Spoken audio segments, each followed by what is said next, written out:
Hi there, Stan the Annuity Man, America's annuity agent licensed in all 50 states. Today's topic is about annuity beneficiaries. You either are thinking about who the beneficiary should be on your policy, or maybe you are the beneficiary of a policy. Either way, we're going to talk about annuity beneficiaries, why that's important regardless of the status of if you are the beneficiary or if you're thinking about listing beneficiaries, but only after music. Bang.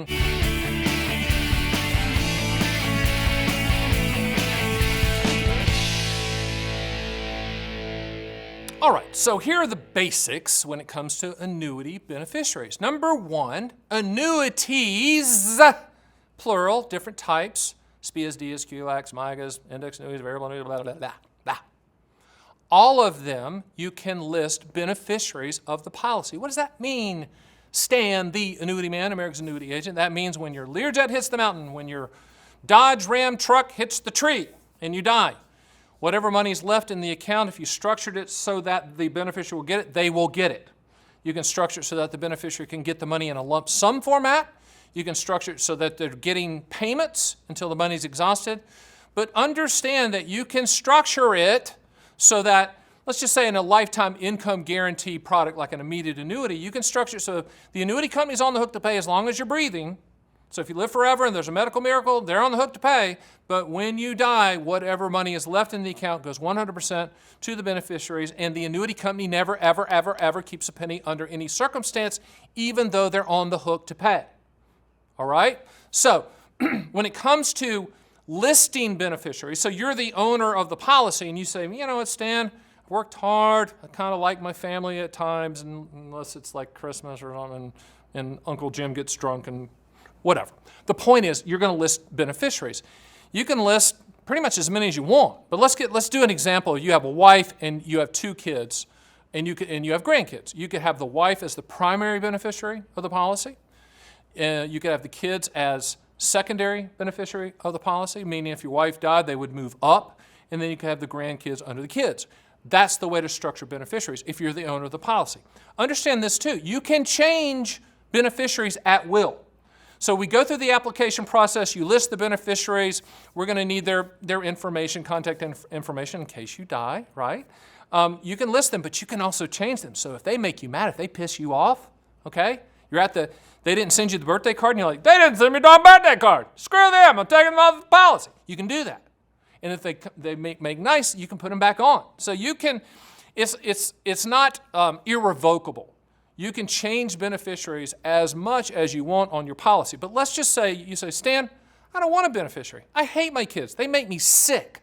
They've taken all my money, and they don't appreciate the fact that I'm such a baller and such a great human being, and they're mean to me, and they never call. Then you could do what's called a life-only type payout on an immediate annuity, and they don't get anything, and you get the highest payout.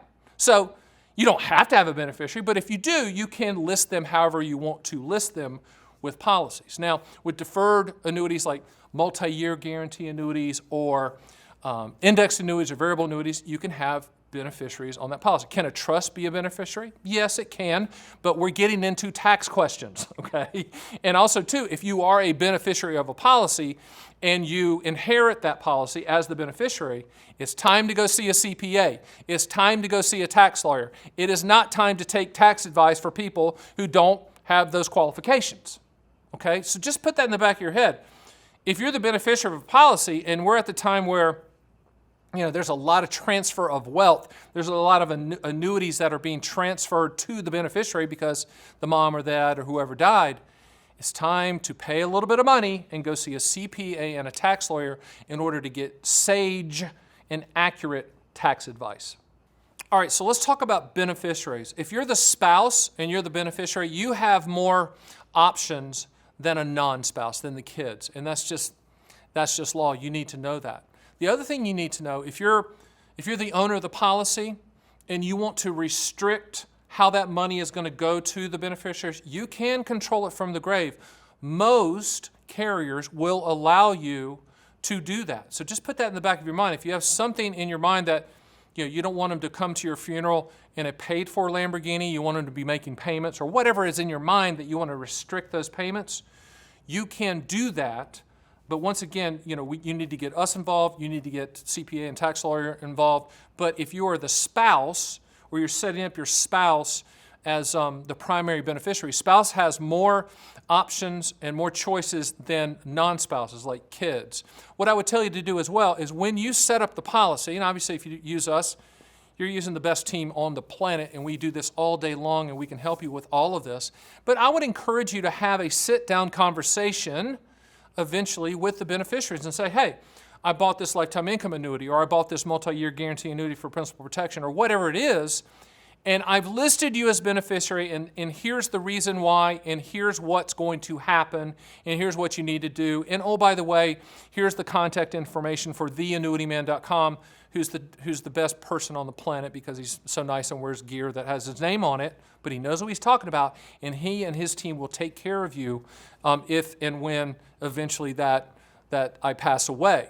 So I would have that conversation with the beneficiaries. Understand that when you list them, we're going to need specific non-shared confidential information on the beneficiaries as well. Let them know that's taking place and that's safe and it's not shared information, it's confidential. We take that very seriously. But I would just have a conversation with the beneficiaries if you're the owner of the policy and just explain to them what it is and what you're buying, why you're buying it, and what they could possibly get upon your death. Too many times, people are calling me. I get 4 or 5 a week. Our team gets 4 or 5 a week at least of people that inherited annuities that they had no idea mom and dad owned. And if you're mom and dad out there, have that conversation with your kids. I mean, when I can get my 2 daughters in town and we go out to dinner, I'm always saying, okay, if something happens to me or something happens to me and your mom, here's where the stuff's at. Here's where you need to go. Here's who you need to call. Here's how it works. Here are the annuities that we own. Here's how they work. And here's how you would benefit if we passed away or what's going to happen. Map out those logistics. Let us help you do that. But from the beneficiary standpoint, if you are the beneficiary of the policy and you had no idea that mom and dad had it, and you're like, I got an email this morning, the guy's like, well, I got this annuity from my mom, didn't know she owned it. What do I do now? You can schedule a call with us and we can walk you through some of the details and some of the choices that you have, whether you're a spouse or one of the kids or one of the grandkids, whatever, different rules apply and we can help you with that.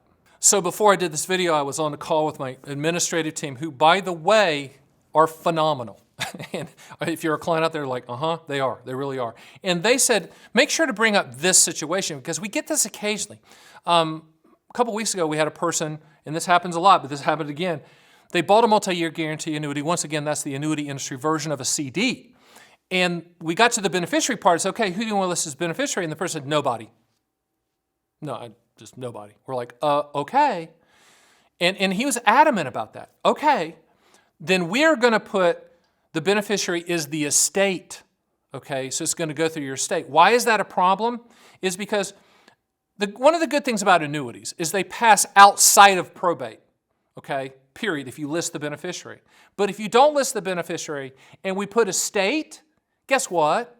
It goes through probate. Now, you might not care and you might want to stick it to your family and have them go through probate, but I would encourage you, and this happens occasionally, but I would encourage you to find somebody or some charity or whatever to list as the beneficiary of the policy. Just don't say, screw them, I don't want to list anybody, don't put anybody down. Because, then you're not taking advantage of that probate-free clause with all annuities. So just keep that in mind.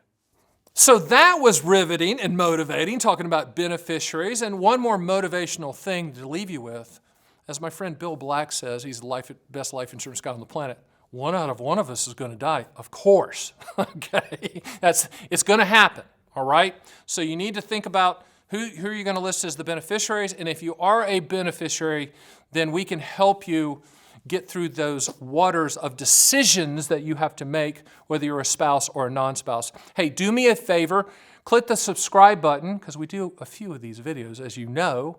Tell your friends and not friends. Leave comments because we do respond. Give me virtual high fives down there. And then, let's see, one last thing. Oh, yeah. I'll see you on the next Stan the Annuity Man YouTube video.